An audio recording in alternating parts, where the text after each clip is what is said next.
أعوذ بالله من الشيطان الرجيم بسم الله الرحمن الرحيم إذا زلزلت الأرض زلزالها وقال تعالى في القرآن المجيد وإذا قيل لهم لا تفسدوا في الأرض قالوا إنما نحن مصلحون. Icela u-Allah angivikele kusathane ongathandwa egameni lika Allah onomusa onesihawu. Lapho umhlaba usuzamazama unyakaziswa okokugcina, uma betshelwa abantu ukuthi yekelani ukwenza inkohlakalo emhlabeni, bona bathi thina singabalungisi, thina siyalungisa, asikhohlakele. Yonke lenkohlakalo lesiyenzayo iyini? Iyibulungiswa.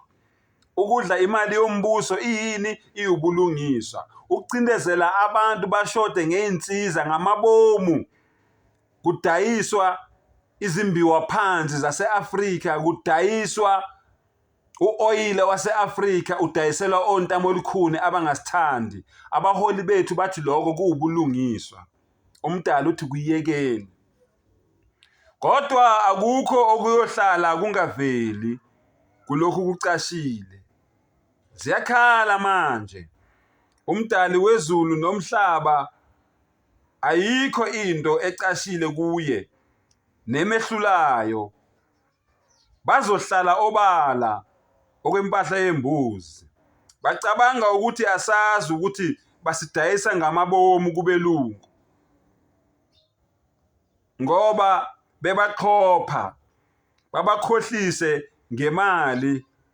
Ungaxolela ukuthi wena nomndeni wakho nibhukude emafutheni, izwe lonke lidle imbuya ngothi. Laba abamhlophe bawuthathe wonke umhlaba wethu kanye nowakho kanye nawo wonke umnotho ngobuqili, wazi kahle ngenxa yemadlana nje ozofa uyishiye. Washo uSamora Machel wathi uma abamhlophe bekuncoma bethi ungumholi olungile wozinuka amakhwapha, ubokwazi ukuthi bayakubhuqa usuke ungumholi obolile. Yingakho bambulala. Nabanye abaningi engingeke ngibabale ababemele iqiniso basocongwa nabo. Umhlaba uyazamazama. Ngabe umhlaba usuzamazama okugcina na?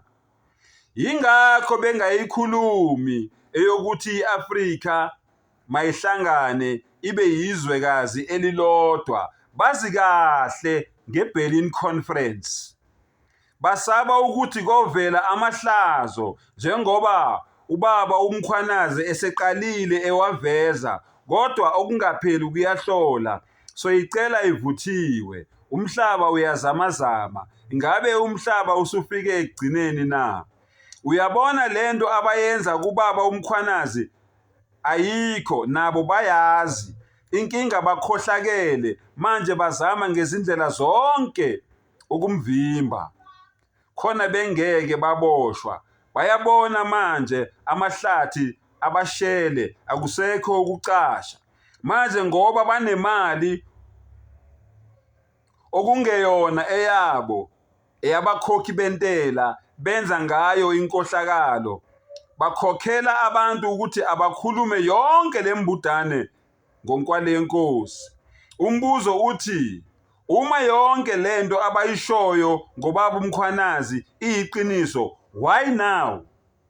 Sonke lesikhathi bebethuleleni, ayikho lento, ngisho nengane esenkulisa iyabona.